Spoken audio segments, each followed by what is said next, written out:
my God, dude. Hey, everybody. I'm having the weirdest problem, and I wish I could show you, but I don't know if I can show you. So I have this thing where I I will show you. Maybe I'll make this make sense to you guys so that you guys can see.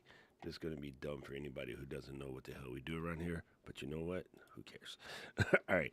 So this is my camera A feed, which I basically make by clicking these three dots and say show source in a separate window. And this is my camera B feed, right? So I take that feed, plus this feed, which is the Zoom feed, and I put them as four squares on the teleprompter. And normally I hit Control 2 on Noom, and I can see both my cameras plus the Zoom camera over here on the teleprompter. And for some reason, like in the latest version of the last update, when I hit it on Noom, the Zoom one doesn't resize, which it's supposed to. And then the other one that's crazy is it keeps popping out. Like they work, but they just pop out every once in a while, and it drives me insane. Because that's the whole point of having Noom, is you can do cool stuff like set up a custom monitor feed, and yeah, it's getting on my nerves. That's all. That's all. All right, I'm done. I'm done. I'm done talking about my technical difficulties. What is up, Arby? What is up, Paul? Paul sounds like you're talking to an old person. In this case, it's both of them. Oh my God. I told Luis this the other day, Duncan. I was talking to Karen, and then somehow I tried to get her on the legend of both of these, and she figured it out. And she doesn't know these type of dumb things, but she figured it out before I got a chance to catch her.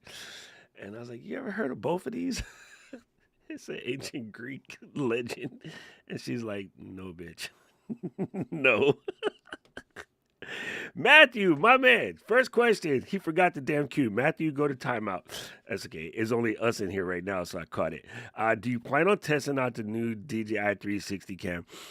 I want to say a wholeheartedly no, but I have been known to been enticed by shiny things. Not good. I don't suggest it. I don't recommend it. As Alicia's T-shirt says the other day, 1 star.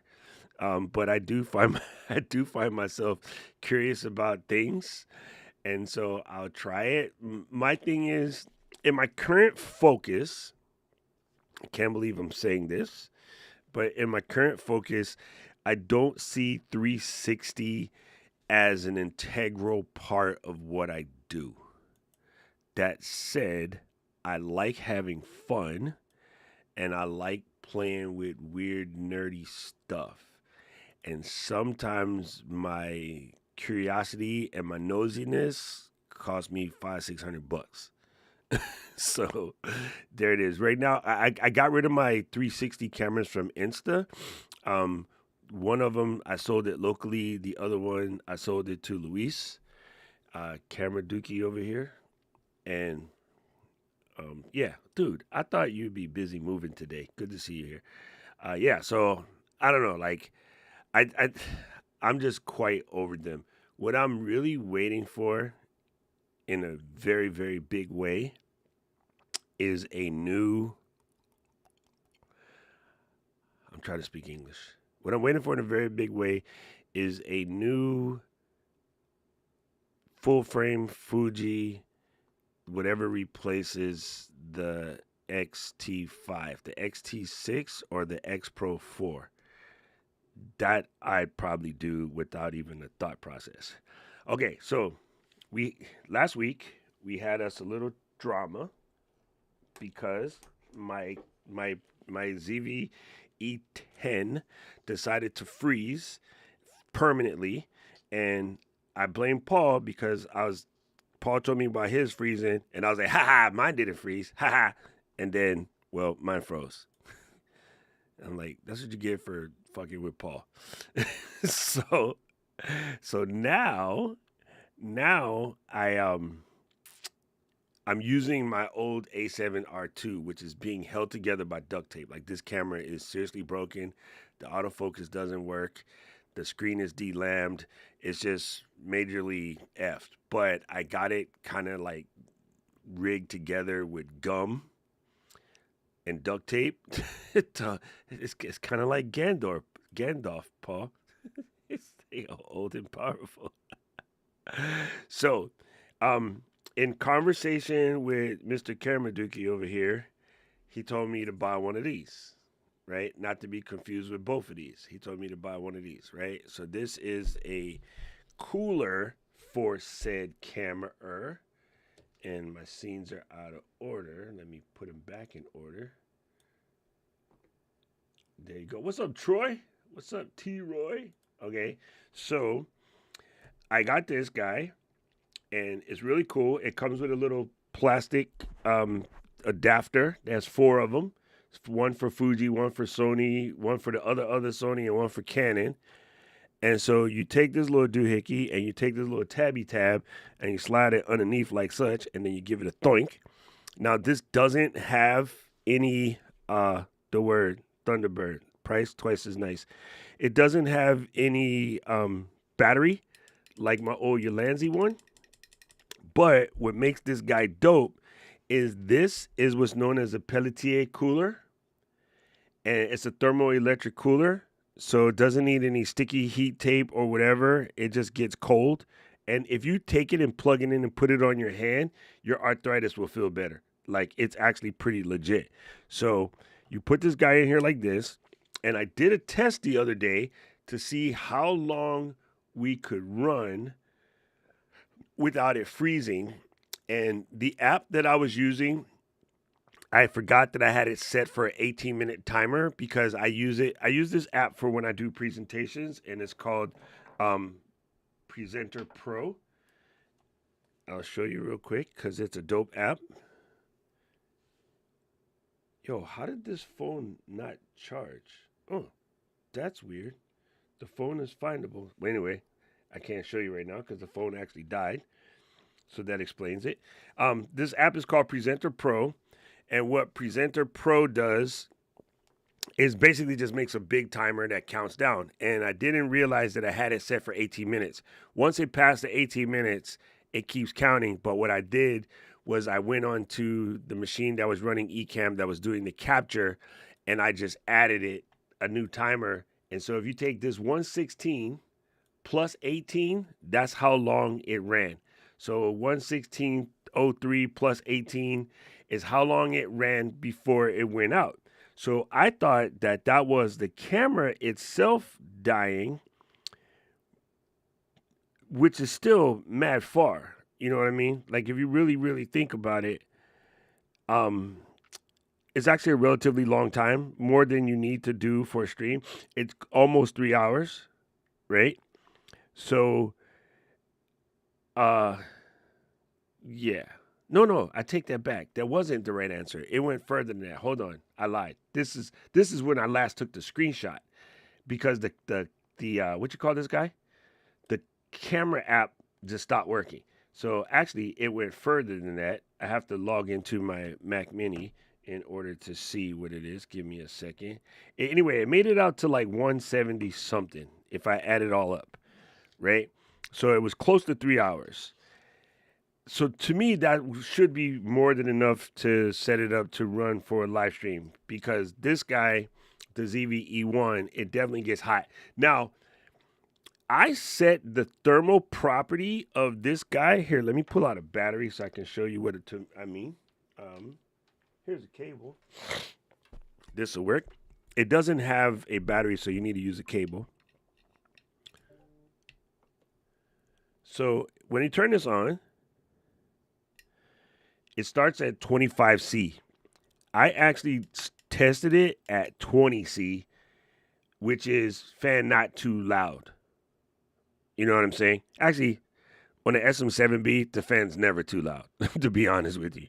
But I ran it at 20C, and I got 3 hours, almost 3 hours out of that. I got 179 minutes. So I was 10 minutes short of 3 hours. More than long enough for the average stream.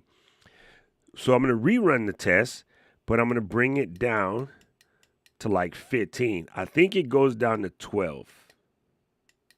Yes, it goes down to 12. I'm gonna take my headphones off to see how loud it is at 15. It's barely inaudible. Jesus. Even at 15, it's barely inaudible. Listen to this. I don't even think you guys can hear that coming through this mic. So I'm gonna retest it. The one thing that I did too that might make a difference, I was testing it based off of a dummy battery. Arby says it's barely audible.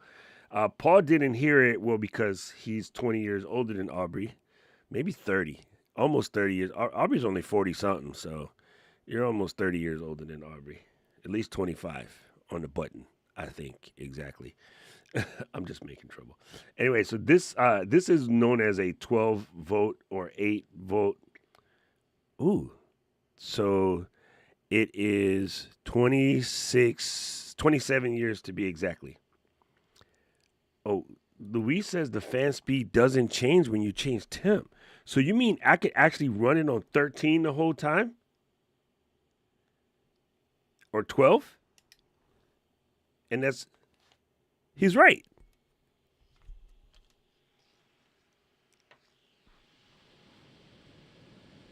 Really, Paul? I'm as old as SM7B. So that's funny. Okay, so in theory, I can technically run this guy at the coldest. All right, let's try something. See if my blind spot charged. No, gotta change batteries. I'm gonna use my V mount. 1 second.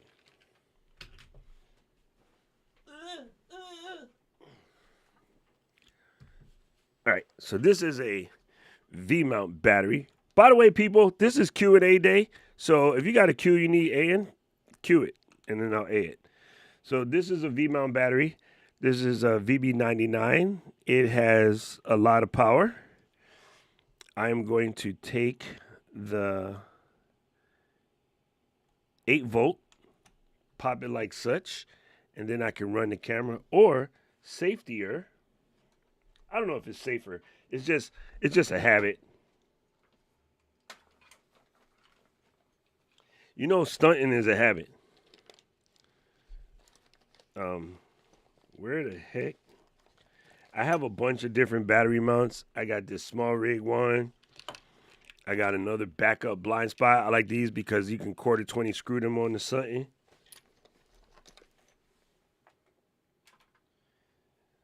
All right, so in this one, I could take the D-tap and the USB-C, which I might try because actually, the thing about using the D-tap and the USB-C is you still have to put a real battery in. The thing about using this guy is you can use the dummy battery. When I set this up for real, I'm probably just going to use a USB-C cable.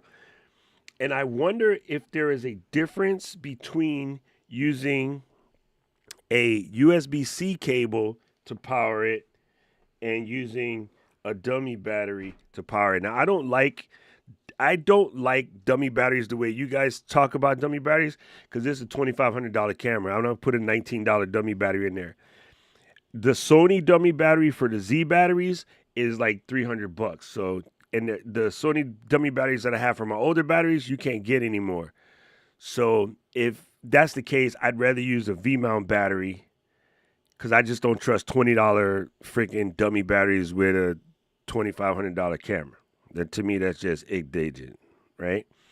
So what I'm gonna do is I'm gonna plug this up just to the side of me. Y'all can't see, but I'm gonna plug it up just to the side of me to a Mac Mini, and then I'm gonna put the Mac Mini on. What's the word I'm looking for? I speak English. I swear to you. I'm gonna put the Mac Mini in NDI mode so we can see the the setup. Okay, so. First things first, let's do this again here. Let's plug in the HIMD cable. That's HDMI for people that don't speak doc.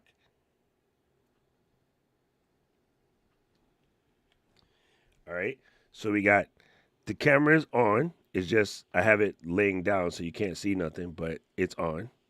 I also have the screen dim in order to keep the heat down. So the camera's on. The battery is open. I'm using this to elevate it off the ground so that I can leave the battery open. So I'm going to put that right here. And then I'm going to plug it up on the side over here. I'm going to change this fan power to the power that's closer so I don't cause a problem.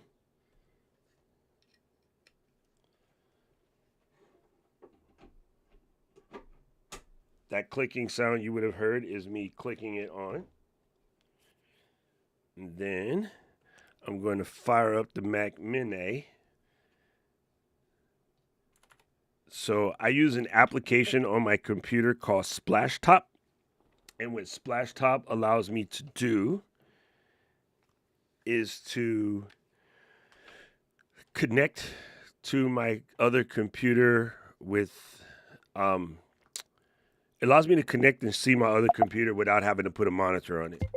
You know what I'm saying? So there's that. Let me Splashtop this up real quick. And then you'll see how I do this. AT, what it do, beef stew? How are you?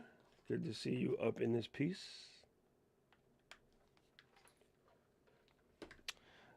Aubrey. I feel like there should be a song. Ebony and Aubrey live together in perfect harmony. He's so stupid. All right, let me get that going. And then let me pop this like this. Stop when I pop you up like this. And there we go. So let's change this to Splashtop. There we go. So this is what the Mac Mini looks like. And this was the test that I was doing. So yeah, I got to 174 plus 18. That was the total of the test the last time I ran the test for everyone who was in the party. So now what we're going to do, this is my real live hand. Put this back how I had it. And then I just need to put a battery on my phone so I can put the clock back on because I'm only on 7% right now. And you know what? I don't technically need a clock because I could do it.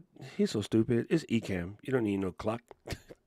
You just take this number and reset it into the beginning here and do it like this here. Boom. That way you don't have any drama. And we put some more cute stuff to look at just so this test isn't stupid. We'll put that. And then there's not the Eiffel Tower. This is a place in Japan called Sutenkaku. It's one of my favorite places to go.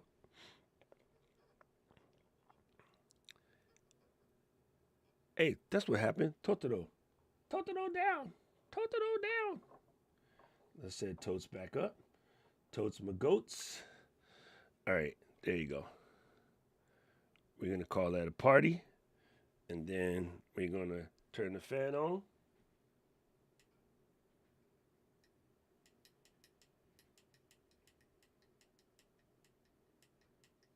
Since Luis said, we're going to take it all the way down to 12. And then start.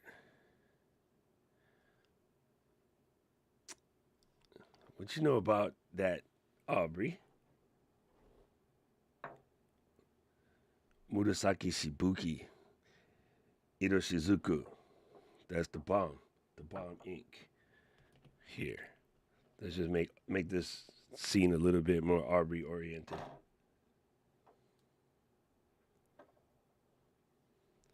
There you go. If I open the thing up, then the focus will get fixed a little bit. If I open the aperture to F4, the focus gets a little bit better. Okay, so now we have the V-mount battery running the camera. It's currently at 97%. We have the fan plugged in at 12. We have this guy, and so we're going to let Tim cook, all right? We're going to let Tim cook. And I guess what I should do is in Ecamm, record the test. But let me get rid of the old recording because it was huge. So let me show this file. And yeah, the last recording was 35 gigs. We're going to move that to the trash. We don't need that. And then we'll record this one. Oh, it restarted the timer. That's okay. It's only off by a minute or two. whatever it said before I press record. All right, that's good enough. This is a cool little test. So now what we could do is take that, and then in this Ecamm, right? Let me show you how dope this is. I press on the camera switcher, and I select that, and now I have it as a camera overlay, right? Because Ecamm has what's called NDI built in, and so you can always have a camera overlay that is the other computer being brought in over the network. Empty the trash cam. Who you calling a trash cam? There's no cannons over here. Don't tell Gretchen. Don't tell Gretchen. Came through dripping. Came through dripping. Dollars on my ice. There we go. All right, so we can pop this here, and then unembiggen this. And so now we can see what's going on. I kind of want to change the color of the clock, but it's going to reset the timer. It's going to reset the timer. I don't want the timer to reset. Luis said to empty the trash can. Let me see. Right click upon the empty the trash can. All right. There it is. There it is. Now we are in the building. All right. Now we can come out. And you see my other two windows, they jump back over here again. Like they're not staying in position. And that's killing me. I wonder if there's a preference in Ecamm about utility windows. Let me see. Click in utility window, bring Ecamm to the front. Okay, that's good. Keep utility windows front while live. Let me try that. And then hit my shortcut key, put them back where they come from.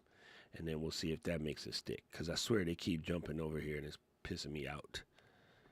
All right, boom. Let me check. We got any questions? Negative Nate on the Eschens Quay. Dude, this Arby, this lady, I don't know why she tried to check me like she don't know that I know what I'm doing. Miss Lady Girl.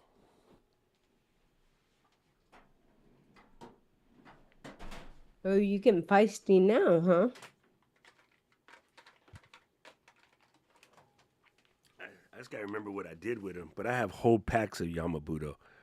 But Yes, you're doing it right then. Okay, carry on. so I got Shinkai, I got Konpeki, and I got Murasaki Shibuki in the portable form, and then I have like 5 more empty, little teeny empty Yamabudos, but they're in cartridge form. I don't have a bottle of Yamabudo yet, because when I went to go buy it in Japan, I didn't want to bring so many glasses back, and I thought that we would have gone back to Japan by now, but unfortunately things happened and we didn't get back to Japan this trip, so I am slowly out of my boots, and it's making me sad. But yeah. Okay, so I I will don't need hook this you up. phone anymore. Don't need this phone anymore. All right. It's really weird. The way that the clock is counting is bugging me out. It's normal over here, but that's just showing you what network collisions look like when it's doing this. So what I can do is in this Ecamm, I can take the NDI and bring it down to 540 because it doesn't need to be 1080 for this. Let's see if that makes it not trip as much. That's really weird, the way that it's jumping around. It's kind of bugging me out. Empty the trash. And then also the graphics card is being smoked right now because I'm using the remote viewer, so I'll turn that off because I don't need that anymore, and see if that helps. Anyway, plus we're doing this in 4K, which means the graphics card on this machine is also getting smoked right now. All right, let's put this back. All right, gangster. All right, so what's the word, Thunderbird? This is y'all's Q&A section. Somebody Q, then I can A it. What else is going on in the world? There is a conversation. It's hot in a lot of places. You got what? I said it's hot in a lot of places. Bro, You said it's what's hot. going on in the world. It's hot here, bro. But in my basement, somehow they just changed all the air filters, and the air conditioning in the basement is ridiculously cold, which is why I've been wearing jackets in my videos a lot lately. It is stupid cold. Like, I don't know what they did, or like, you don't realize how much a difference it makes when you change your filters in your AC. So if it's hot in your house and you've been running that AC hard the last couple of days, go take the filter and clean it. Most Windows AC has rinsable filters. If not, go to Home Depot and get some regular filter. Change your filter. You watch how much better your AC works. That it gets clogged up with dead skin tissue, and that sounds gross, but it gets mad slow. It gets mad slow. Just chill in the garage. That's what I do. Isn't the garage still hot though? The garage is a normal temperature, I believe. I get cold if I go into my office. What the heck is a normal temperature? She said.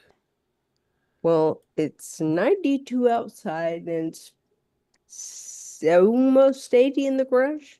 Oh, that's not bad. Actually, I can do See? 80. 92 is starting to be a little bit crazy. Oh, yeah. No. What is it right now? It is currently 78, but that's because it's 8 in the morning. Yeah. Actually, today is not bad. Today's only going to make it to 83. That's not bad for Hawaii. Wow. It's already 92 here. Okay, so my windows popped back out again, so that trick didn't work. I'm going to have to ask my boys what's going on with that. It's driving me insane. I have been looking at this long monitor, and honestly, the idea came from Paul's CarPlay situation. But let me show you. There's this long monitor, and what I want to do with the long monitor is basically divide it up in 3 or 4 and put the floaty window panels on there, right? So if you have a desktop, you can have more chances to play with monitors. And you're working on a laptop, you're gonna need a display link driver type situation. But this will work. It is touchscreen, but the touchscreen part doesn't work on the Mac. But what I'm thinking about doing is putting that underneath my monitor here in front and putting a couple of panels down there, like different cameras, so I can just take it easier to see what's on cameras, or put the chat down there because that's pretty cool. You can also run it in vertical format, which is kind of cool. Just like attach it to the side of your monitor and stack it vertical. There's a bunch of them out there. There's cheaper ones if you only need like a 7-inch, right? And you just put on whatever you want. But Paul had this new CarPlay thing, and I was like, yo, if I get a monitor like that under my regular monitor, I could put some things on there and make it cool. Like, so here's a 12-inch version that's also touchscreen. Don't get swayed by any of the touchscreen stuff when you see it, because although these idiots are showing it with the Mac, it does not work on touchscreen with the Mac.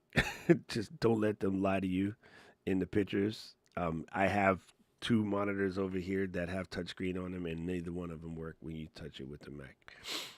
I got 1 out of 4 that does it, and it's a U Perfect brand, but I haven't seen them to have one of these.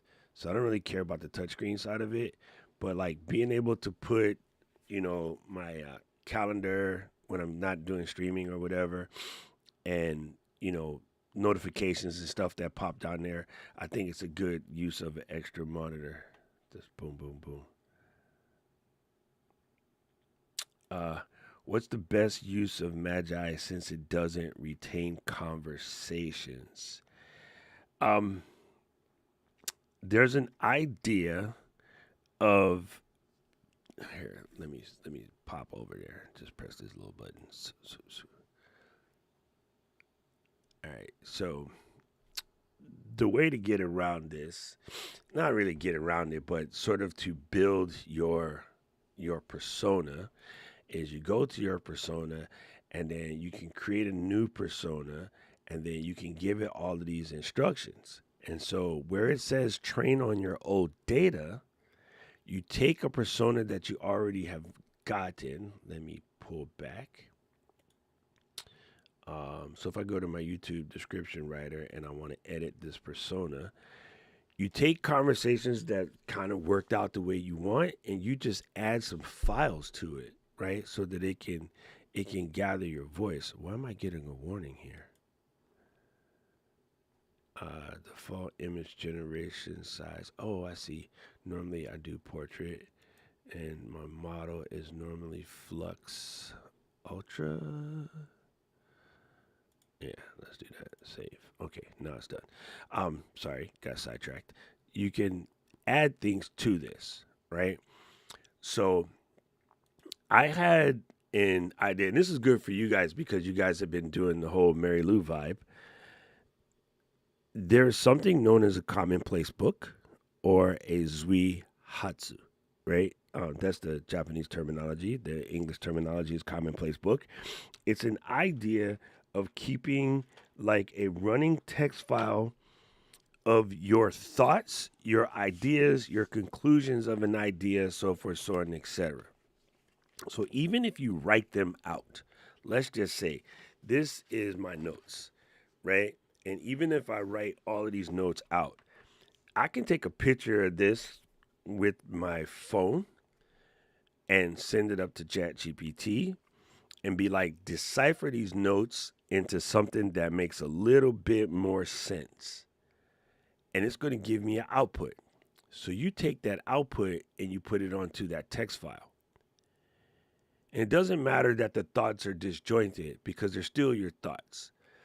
But you're going to update your persona with that file. Okay? So at say the end of the week, you take your thoughts and you change the uploaded file to another file. And you keep that, and then that way it sort of builds that conversation of like the things that matter to you. And I think that will get there. Rich, if you have anything different, by all means, bro, please let us know, or please pop into the back room and chime in. This is the way that I've been thinking about doing it, and I've been meaning to email Dustin, or I actually bring him onto the show and talk to him about it. So now that I'm home, I have more chance to let this happen. But this has been my plan of action, and so we're going to see if that works. But yeah, to me, it sounds logical. It totally sounds logical. All right. So let's take a phone shot of these here notes. Of course, you can always read your notes into a microphone and have it transcribe it too. That'll also work. Actually, that was a terrible phone shot. It's better if you shoot it from the Notes app as opposed from the camera app, because the camera app's going to do it as a picture. The Notes app will do it as a scan. I think. I know it does, but I mean, I think there's a way when I go to pull it out. Let's see if I can pull it out once I put it in there, though. Sometimes you put things in Notes app and it doesn't go back in. Okay, so I'm going to save that. And then I want to share. Ooh, you can say open in Pages. Shut up. Does that really work? I just did open in Pages. Pages is doing something right now.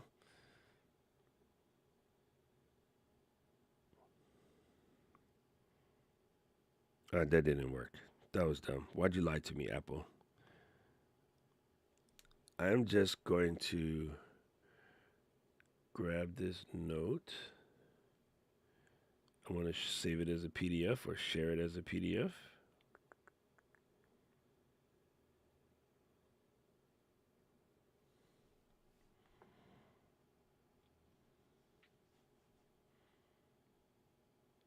Oh, Rich said there's a super thin 4K 27-inch monitor on Kickstarter that supports Apple gestures. Oh, snap. I need to find that. The only thing about 4K is this is something a lot of people don't understand. 4K monitors on the Mac put the Mac into a weird scaling mode that uses a awful lot of resources in order to get it to look normal. 2K, 5K, 6K mathematically works with the way Apple's graphics cards do that thing. So it might work, but you're definitely putting your monitor to a test to do something that's kind of crazy. All right, so I have this. Here, I'm gonna show you what I'm doing, so not crazy. So I have this file, and that is my notes. And what I want to do is pull it out, and none of this is seeming to work. I thought that was an easy way to open this in preview. If I do share, did it save it as a PDF? No. See, plain text in one image. I thought you could get the image out of here. I don't know why I thought that was the case. Anyway, I'm going to go back to do it the photo way. Never mind what I said about the notes way. The notes way is not working the way I thought it worked. All right, so I'm going to just take this. And then I'm going to airdrip it to myself.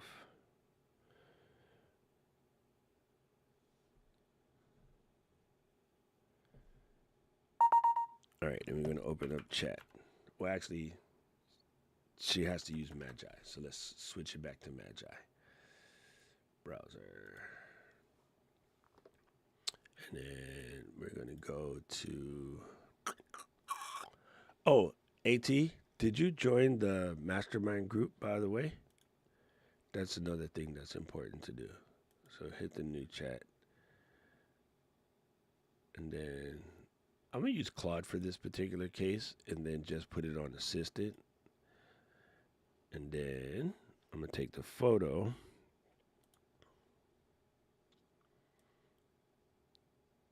Oh, you can't do it that way. Hold on. You gotta hit the attach. That's the thing about web apps. Web apps just perform so differently. Of course you don't support HEIC format. Of course you don't. Right. That's one for me to send to Dustin too. It's be like, bro, the iPhone just likes to take HEIC pictures. Just accept the format. It's really just a slightly reorganized JPEG. All right, so there's the JPEG. It's uploading. All right, and then you click this.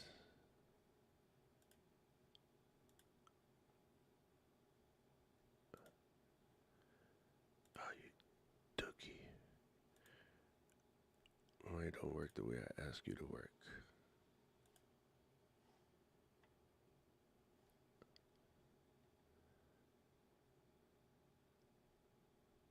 All right, there we go. There's my finish button. Take a look at these notes and format them into something that's a little bit more useful. Don't get creative. Don't add anything extra. Just take the notes for what they are and format them to as close as possible to what the original author intended.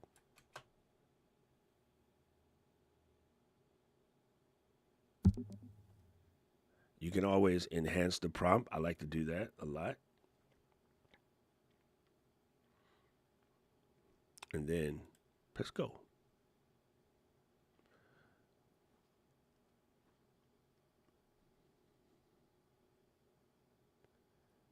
Let's see how well it does. Kathy says, what is your best advice for documenting my last year in education? Should I invest in an AI wearable or just carry around my trusty ZV-1? I would just use the ZV-1 and know that even if you want to get a voice note out of it, use your phone or just point it at something like I'm doing over here, like this. Just point it at something on the desk and then say what you got to say and know that you can strip the audio out and run that audio through any normal form of audio transcription and get the same thing out of it. I think the main thing to do is to just start documenting and think nothing of it. Just go to town. Like I wouldn't invest in any like AI wearable or anything like that. That's just putting extra work on yourself.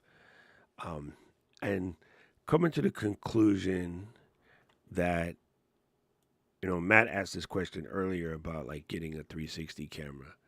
Coming to the conclusion that as cool as those things are, and having something like that, it's going to add a different level of friction because you do have to charge another device. You do have to carry another device. You do have to make sure that you're going to have the camera charged, the extra mic charged, like all of the various things. Like if you already had an Osmo Pocket 3, I would be like, yeah, you're about that life. If you already had a Plod, I would be about that life, but I wouldn't go out and get one. I would just shoot video and Witcher ZV and call it a day and document everything on video. And I don't know what the heck is going on, but it is stuck like Chuck. It is stuck like Chuck. What is it doing? What are you doing? The other thing that's crazy is when you take one thing I noticed about Magi, which, not that big a deal. It's a web app, I understand. If you put it in the background, it stops thinking until you come back to it. Like it doesn't like to be placed in the background. So I have to basically make a whole brand new window in order to sort of, if I want to go to another tab or something while it's working, you have to generate a brand new window in Chrome. It's thinking way too long. What are you doing? Let me copy this before it gets lost. And then I'm going to refresh.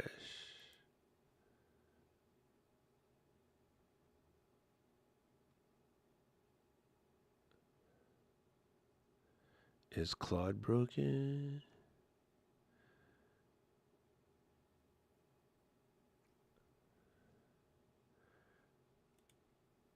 Oh, you're stuck like Chuck. All right, let's try to switch this to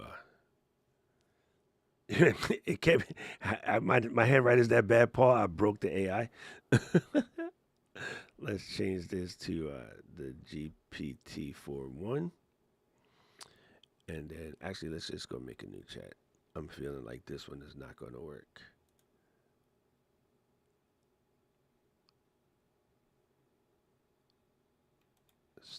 You don't even want to stop. All right, let's just go make a new chat. All right, we'll leave it on assistant. We'll press this picture. We'll upload a picture. It's 6 megs. Maybe that picture's too big, but I don't want to mess with it because I want to make sure that it's easy to read. Well, I don't know if my notes are easy to read. Then we'll call it finished. And then we're going to paste in the prompt. I got GPT-4.1 assistant. Go.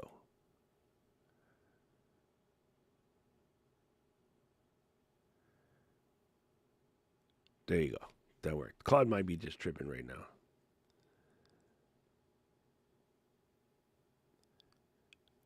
All right, so there's my notes. I would just then in turn put that on a running text file, copy that, add it to context, and just grow your context that way. I think that's the intention of doing a persona, is the personas are basically a replacement for custom GPTs, and the best way to make it retain conversation is to just basically constantly enhance your personas. I hope that made some sense. It took way too long to answer that question. It made sense to me. It made sense in my head. Let me go find what Rich is talking about over here. Let's click that. And let's see. He said, press that. Edit this message. 24K 27-inch monitor supports Apple Gesture. Okay, cancel that. And then go to the old searchy box over here. Searchy.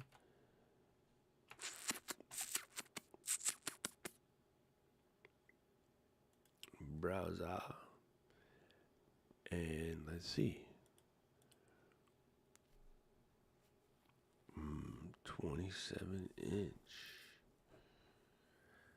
That is skinny. That is skinny as all get. 27 is a little too small for my old face, but this is crazy.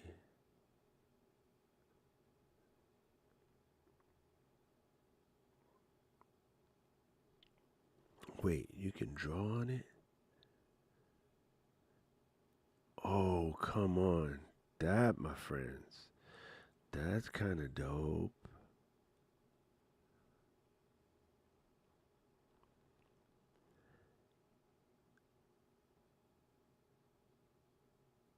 Yeah, that's kind of dope. I think the odd flex here, though, is why they made it 4K. Because 4K mathematically doesn't match the way Apple graphics card works. Like, it should have been 5K, 2K, or 6K. Yeah, it's a crazy long conversation as to why 4K doesn't work on the Mac, but I have two 4K monitors here, and oh, I did all of that, and then Rich gave me the link. He's stupid. Thank you, Rich. Uh, yeah. So I'm just really curious about that. I would love to email them and ask them why they picked 4K. It's probably because the 4K panels are the most available. Also, you wouldn't want to like freak this out with the price. I'm gonna show you what I'm waiting for. It hasn't come out yet. It's supposed to have been out like a month ago, but I am dying, like DIYing for this piece right here. Yeah, yeah, that's the other thing too. Um, more people know 4K. They want to understand 2K, 5K, 6K. That's why Apple displays are 5K or 6K or 2K. Like because the math for the way Apple graphics card works. But yeah, it's super funny. You're correct. You're 100% correct. That is more logical. Uh, I don't want to see the press release, dog. I want to see this monitor. I'm waiting for this monitor right here. This thing is sick, but it's supposed to be out already, and been delayed. Here we go. This guy. I'm waiting for. I saw this at NAB. I played with it, and it was crystal clear. So it's a professional 6K monitor at 32 inches. All of this stuff is nerd speak, but it is freaking gorgeous, and it scales perfectly with the Mac. And it's Thunderbolt based versus USB C, which means that it's daisy chainable, which also means that it has an automatic KVM, which is keyboard, video, and monitor. So you can run two computers off the same monitor without having to switch back and forth, without switch button, so to speak. Right? It's just this is so funny. This display right there is like super cool, right? Like no weird glare, none of that craziness. It also has a little controller that goes in the desk that you can buy as an option. I'll see if they show it. It's like a little round controller that you can use to make it do all kind of crazy adjustments and whatnot. Um, this thing is super super rad. But yeah, when I saw it at NAB, I was like, that is the answer to my prayers. Because I kind of want to get an Apple display, but I don't like the 27 inch. I've been waiting for 5 years for Apple to make a 32 inch just because at where I sit and how blind I am. So I can get two of these for about the cost of one of the dope Apple ones because this guy, in theory, before all of the stupid tariffs, this guy's supposed to come out at 12 to 1300, and the Apple display with the same cute front and the correct stand comes out to 19. So it'll be what $500 more to get two of these instead of one Apple display that's 27 inches. This thing is gorgeous in real life, though. Oh my God, it's crazy dope. It is crazy dope. If you ever want to make your brain pop in the math world, go watch a video from my boy Art that explains why 4K monitors don't work on a Mac. Art is my dude.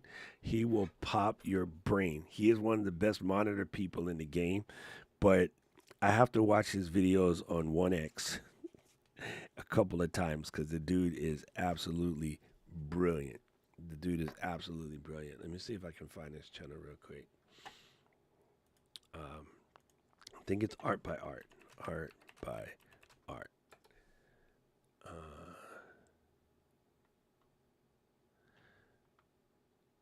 Art Mac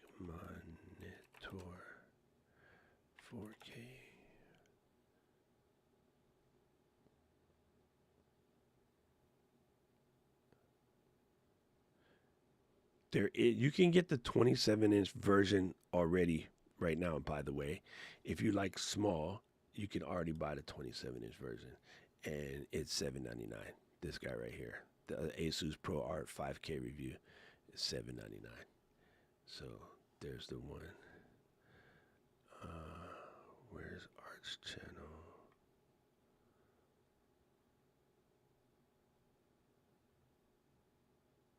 This guy is also a pretty good monitor dude, Creative Tech.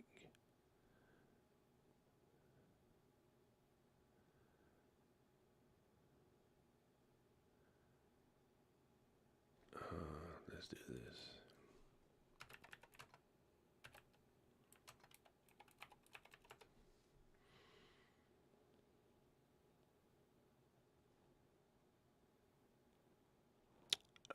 Why can't I find his channel? You're making me sad. YouTube.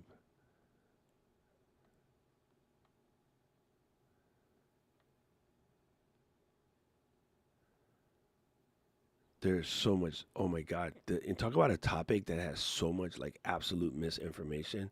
It's definitely monitors. Lucky thing, I'm gonna say something mean. I feel sorry for you guys trying to find a monitor because so many people be talking about monitors have no clue what they're talking about. Luckily, I know enough about them that I can tell these guys are full of crap, which is why I say art is the best.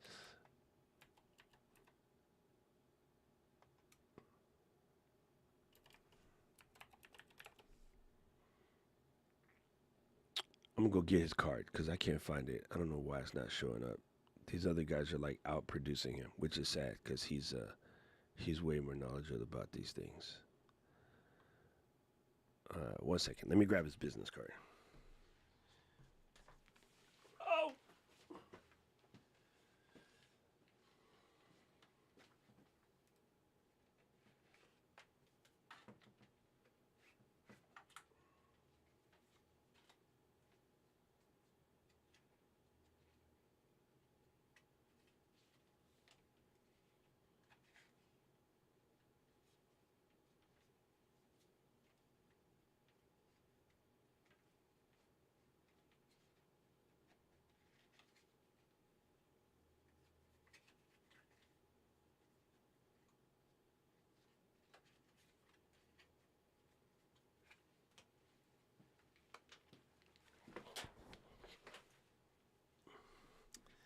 The channel name is so easy to remember. I'm really stupid that I didn't remember what it is. This is going to make you crack up, laugh when you see this. This is super simple.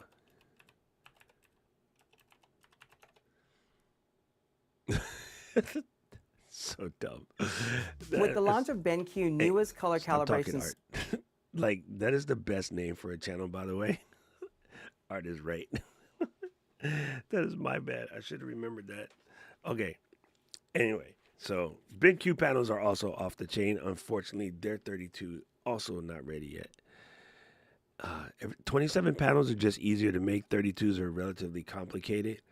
But you see this right here? Like, when you go in here, just look at his various channels. If you go into the videos, he has some great, sort of breakdowns on different monitors and things like that.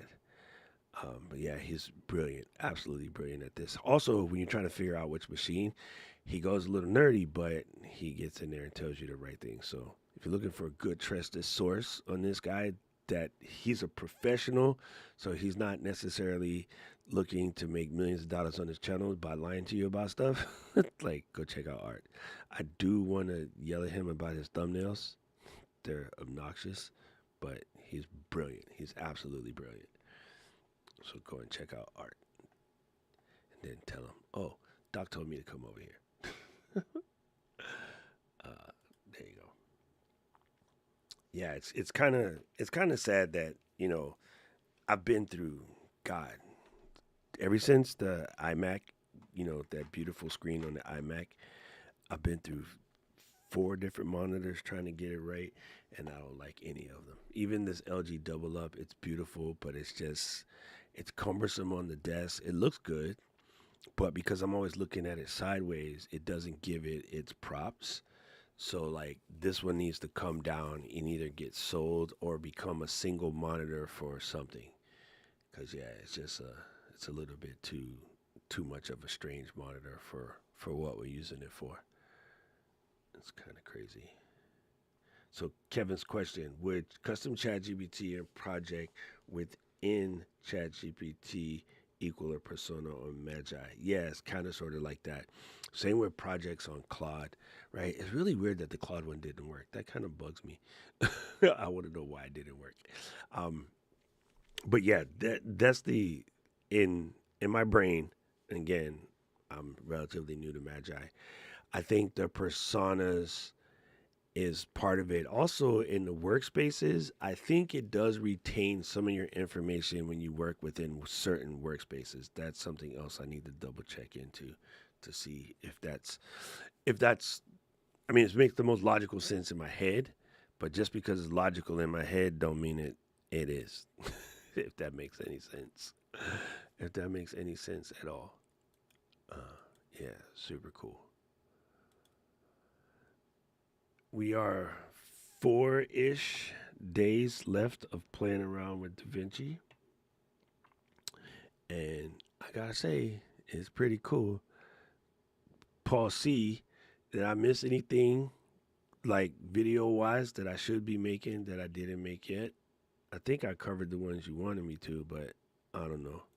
I haven't caught up on all of it yet. I do apologize. All good in the hood? What was the Yeah, questions like that you most wanted to see? Because the whole reason why I went down this damn rabbit hole is because of you. But I will say thank you though. It's actually pretty fun. the AI side, I think, has got a lot more to go yet. I think there's going to be a lot more coming with the AI Oh, side. 100%. It's only going to get better, right? This is as bad, as good as it is. This is as bad as it's ever going to be, and it's actually relatively good. Where it's going to come in the most beautiful for me is okay. So we got camp coming up, and we got a bunch of other projects coming up. So I can put Luis in an organization, and unlike Final Cut, we can work on the same thing at the same time. Because what sucks as a remote editor is you start editing and you got an idea. Okay, I think this is going to work, and you start going down this path, and sometimes, and especially as a creative, you start going down a path and you can't stop because like yo, I'm on a roll. You get it done. You're like, oh, you over here moonwalking, singing, jumping up and down, right? You're doing a little jig in the back, like a little cute Irish jig, and then you go to show it to the client, and they're like, nah, that's not what we wanted. And you're like, you spent hours because you got like mad excited, you know? And so at least this way, we're able to let the powers that be see the angle that we're going and make an executive decision before we go too far down the rabbit hole. Because one thing about clients, whether it be my team or any other team, they don't always know what they want, but they kind of always know what they don't want. The sad part about this process, they never know how to express either. You know what I mean? So like when I was in my fabrication business, somebody would come in and be like, "Oh, we want to put this logo onto this particular piece, and we want it to look kind of like this way." And I'm like, "Okay, well, which logo do you got?" They got 8 logos. Well, which one do you want to put? Oh, I don't know. You're the expert. Take a look at it and let us know what you think works best for this project. Okay. So you get out a substrate, and some of these substrates ain't cheap, right? Like if I'm doing something in cold wood is like $400, $500, $600 a board foot, you know.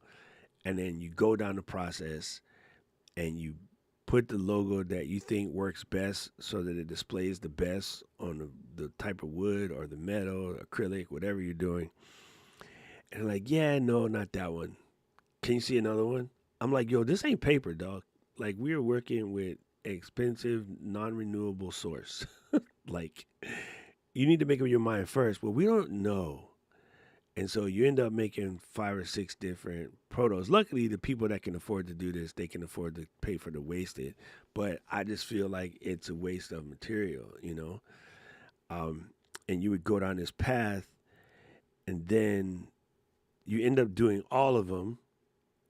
And then they'd go back to the first one that you did and go, yeah, we like that one the best. And I'm just like, yo, that turned into like 30, 40 hours worth of work for nothing for you to come back to what I told you was the right answer in the first place. And this was a very common thing.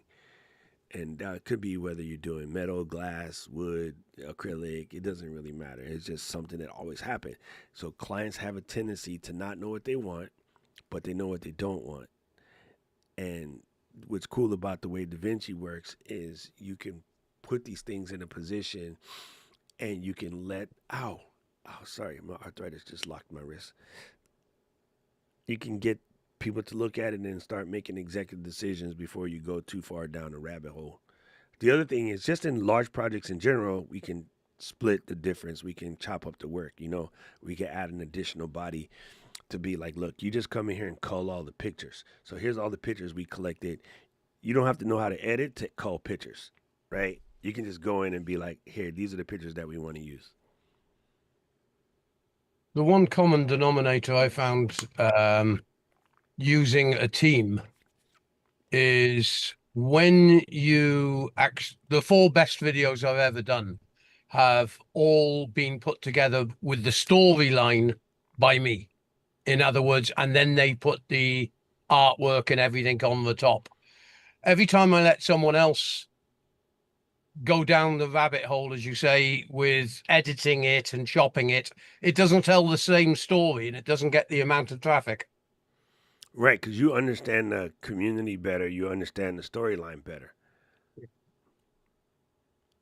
Yeah, very, very much so. Thank you, Aubrey. Bring your laptop. Yeah, I think that's a very salient point. When you can she said yes, sir. Aubrey said, see y'all in class. That's what y'all didn't see. And then so I told her to bring her laptop so she can do some work. And then there you go. Yeah, I think it's cool to be able to like collaborate and communicate on a level like that. It's going to make things so much better. And Final Cut just was not good at that at all. It just doesn't know how to do it. There's things that I miss, like the text overlays, way more powerful, but almost too powerful from a get it done standpoint. So you can get I don't know how to describe this because they're kind of mostly gone. But Bob's Big Boy is a restaurant here that has like an 8-page menu. And when you go to one and you want to sit down and eat, you're just like, what the? Like, I kind of just want a burger and fries, but there's so many other enticing things upon this menu. And if you watch Gordon Ramsay, he always goes to, like, cut this thing down to 10 things. There's way too much crap on this menu. And yeah, it's kind of like that, you know. If you have so many options available to you that it can get a little bit difficult trying to nail things out. So that's why in yesterday's video, I mentioned some plugins, which I think are well worth the $30. As a matter of fact, dude should probably be charging $100 for these plugins. And it's by Mr. Alec Tech. His text plugins just kind of take away some of that waffling around in Fusion, looking at all of the thousands of things that you can press. And yeah, I would say the biggest challenge so far has just been the interface is, bro, it's just weird. The interface is super weird. Like the tooltips don't be where you need them to be when you need one. So you can hover over what's this tool doing? You're waiting for the words to pop up to tell you what it is, and it never comes. Do they complicate it for the reason that you'll never leave and be able to use any other software? Nah, they're not that smart. The software developers are never trying to complicate software. I can tell you that on purpose. Most software developers are developers. They're not business people. And if the business team told them to come in and make it harder, they would tell them to F off. It's just not a thing.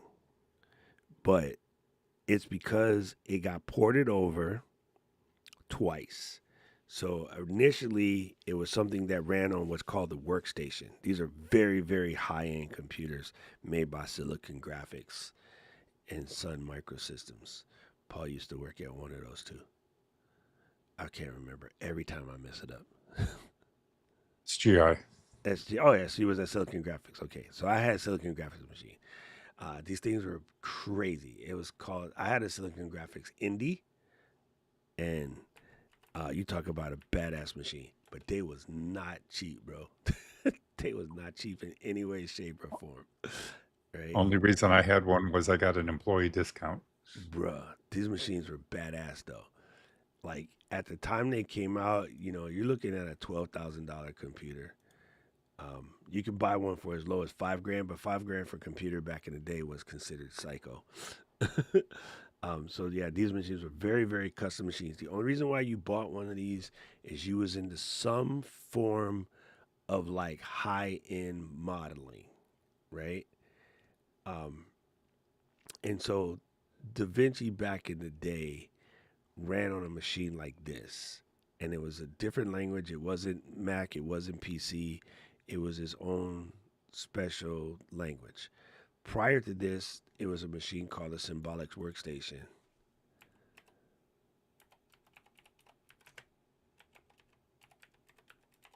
So all of your original, like early computer graphics that you saw on a TV were using a Symbolic Workstation, and this is what it looked like. That box right there is about AT's height. It's about 5 feet 2. Like, it's a big ass box. It's no joke. There's no joke. And we used to have one of these. Oh yeah, you can get an idea. This is the other smaller unit, but the small unit is just underneath the table. So that's a 29-inch height. It's like just kind of insane. It was pretty insane for a computer like that. Okay, maybe it wasn't quite. It was like 4 feet tall. That's more logical. But anyway, big ass machines. So Da Vinci got ported from old language over to Windows and Mac, and I think they just never. And it wasn't about graphic user interface back then. A lot of stuff was done through text commands, and you kind of programmed graphics that you want. So I just think they never have gone in and decided to redo the interface, and that's because they don't have to. Like, it's working the way it is. It's just messy. Like, they're too smart for their own good. Like, all right, here's an app that's super, super dope, but it is terribly laid out. Anybody that has a Stream Deck and you want to do some high-end things with it, BitFocus Companion. This is another one. This is a dope-ass app, but I swear, the way you use it, the way that the app is laid out, it don't make no damn sense. Like, rocket scientists would look at this thing and be like, what the? But it's dope if you spend the time to figure it out. It's quite amazing app. And it can do all myriad sorts of things. Like, it's pretty crazy. But I don't have time to play with that. I'm too busy. Like, it's just craziness. You can go to town on here. And it's kind of psycho what it can do. That's like I use an app occasionally. Alec got us all stuck on, which is Keyboard Maestro. Same thing. The app is dope. It can do everything in the planet. That UI though, I was like, bro, please take a break. Hire somebody to come and do your UI and make it better. It's kind of insane. Even Ecamm, like, we could use some UI help. We have a dope ass app. There are certain things that it could use a little bit more polishing in the UI. It happens. If you're not a UI designer, But then the other problem is you got people that make really beautiful UI apps that don't do jack. So there's that. So there's like a catch-22. Like you're either really, really good at the programming side and you make it dope, or you're really, really good at the UI side, you make it look cool, don't necessarily do anything. So Apple is phenomenal at UI design. And we just discovered today that Notes is missing something really simple, like drag the image out to the desktop and make it work. It doesn't work. That's when you find out an app that you thought this button should do X and it doesn't do it. That's a UI thing. The problem is most people don't put in the feedback to be like, hey, I need you to work on this. So as I'm writing down all the ones that are missing tooltips, and I will straight up email DaVinci and be like, in your next update, can you please add the tooltip for this? Because it's one line code. It really is like, you know what a tooltip is, right, Paul? See? No. When you hover, here I'll show you because it makes sense. It really does make life easier.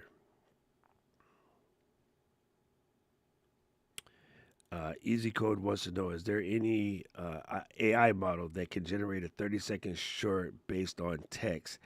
I currently don't think so, but I also don't dabble too hard in AI video generation right now. It seems like a lot of work for nothing super dope at the moment. The one AI video thing that I am fully in love with is Jaw Monkey on Instagram. Ask Luis, because I send him about 1,000 of them a day. They're just hilarious. They're just really, really good. I have to fix this. I just realized something. But yeah, that would be it. I don't think there's anything that can do a full 30 seconds just yet, but we're getting there. We are definitely getting there quite soon. All right, so this is where a tooltip would come in. If I hover over this razor blade, that little word pops out.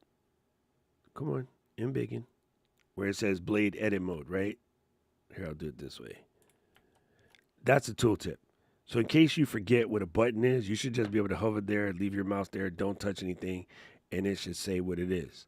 And so far, we're catching all of these. All of these seem to work, right? I swear to you, you get to some that's in the same list of a bunch that work, and it'll be missing. And the one I remember off the top of my head is in the cut page. Ooh, stop saving. I'm going to have to change my save time to a little bit slower. All right, so if I hover over these, Smart Insert, let me see if I embiggen it. Smart Insert, append, ripple, close up, place on top, source overwrite. There it is. The Smart Flow Edit doesn't have the tooltip. And that's the coolest feature. Like they just added it, I get it, but it doesn't have the tooltip. And I'm like, how you have all the rest of them and you forget the one that is the dopest part is to do the smart flow and it's missing the tooltip. So like if you're trying to figure the app out, you're trying to learn the app. In most apps, if you don't know what an icon does, you can just hover over it and eventually it'll tell you what it does. And sometimes that makes sense to you and you know what to do. And sometimes it doesn't. But there's a whole bunch missing in here. Like here's one, the speaker, which basically eliminates the scrubbing sound. It don't have a tooltip. Bypass color does. So I just went around here and I went hunting and I was like, yo, there's so many of them missing. Like it's kind of funny. I think it makes a big difference now. I was speaking at a conference last week and Katie and I met this creator. She's absolutely amazing. She is 100% blind, and blind people depend on these things in order to be able to use their computers because of voiceover. And so one of the things she did in her presentation was had us see what it's like for them when they hit a page that doesn't have the alt image text, right? So if I were to go into a website like this one here and I hover over this text, there should be an alt image tag in the inspector that says what that image is, right? Let me find one. So if I click on this dev tags image and if I read this code, let me embiggen this because I can't see. Like, yeah, there's no alt tag on this particular text. So a blind person, especially when you name your JPEG 6JPEG, a blind person has no idea what that JPEG is. Their screen reader won't read it to them because there's no alt text on this thing. And so a lot of apps, a lot of websites, they just do a really, really bad job of that, right? So pick somebody who's good, right? And then if you were to try to get the alt text on this guy, Apple does a good job of blocking their stuff, though. It might be hard to find.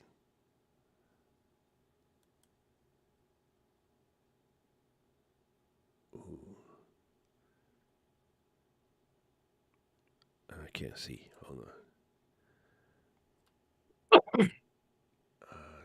This one doesn't have it.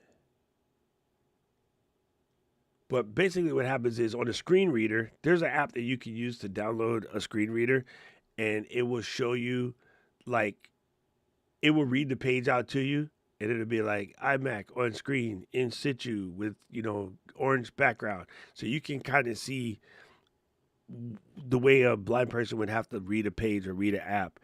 And so once I saw that, and we know like Hershey is a big member of our community. He uses a screen reader at sometimes, I believe, because he's able to communicate with us. Once you realize like how people aren't doing what they're supposed to do, and you know what it seems like to them, they have to pay money to call a service that basically says, explain to me what this looks like. And I was like, wow, dude, that opened my eyes so much to what it is like for, someone who has to do that. And now there's a lot of people who are visually impaired that do tech support for various certain things because all they need to do is be on the phone all day, And like, even for them, they use the screen reader to see the stuff that the customers are sending in, or the screen reader will read the message to them. So, yeah, it was a very interesting experience, and if you ever get a chance to see a presentation like that, you want to dive in and just see. But it made me think a lot about the tooltips when I'm looking at an app like DaVinci. Now, I don't think a visually impaired person who's fully blind is going to use DaVinci, but there's definitely people what you call low vision, like they can see but can't all the way see, that would use DaVinci or some other app like that. And so when you're missing tooltips, it's a bad look. I ran a scan on a site that I use a lot, and it was like, there's 2,000 errors on this page. I was like, oh, snap. So I was like, now when I do my newsletter, I'm always curmudgeonly filling out the alt image text. But after her presentation, I'm like, okay, I'm not going to curmudgeonly fill out the alt image text. I'm going to put it in there because it might be important to somebody. Yeah, it was a trippy experience to see. Guys, the camera is doing good. It's warm, but not as warm. The fan is ice. The fan is kind of dope. This is working. All right, so we're going to go be missing for a half an hour and then come back to class, and we'll see if it's still going. We'll see. If it makes it all the way to class, we're going to call it functionable because that means they could do a 3-hour stream. If I can get 3 hours out of it, I'm cool with it. I don't need to stream longer than 3 hours. I could always reset the camera too, or switch cameras. But I'm not liking this A7. The look is just weird in comparison to that. I mean, you can see they're basically the same style of camera, but look how much better that one looks. It's just a different image because, 7 years newer.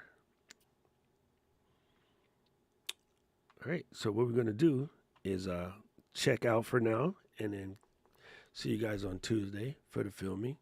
In class, I will see you in 30 minutes.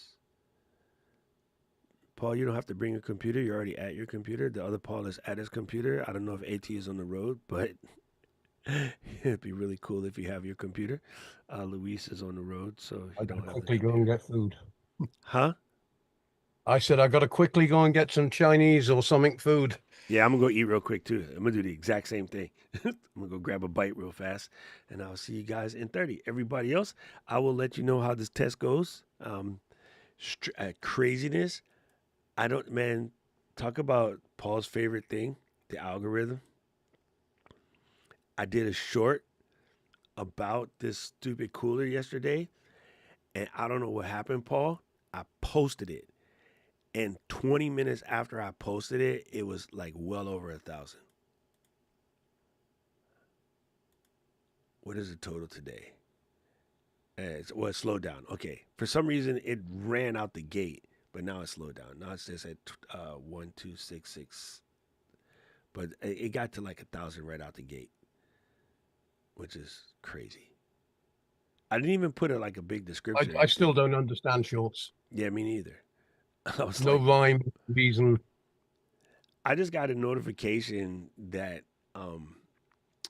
it had posted, right? And then when I went to go look at the notification that it posted, I was like, damn, that's crazy. Like, why did it just take off like that? It's just a test.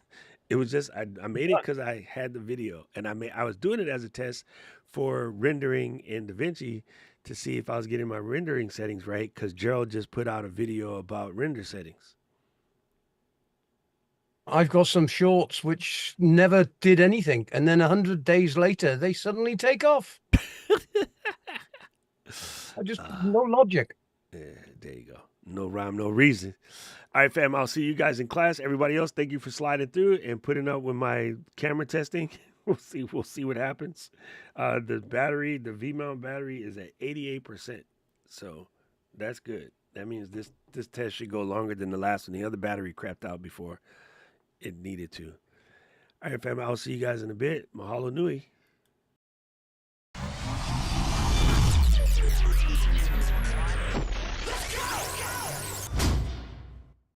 City of mine, how I love the city of mine. It never gets me down. City of mine.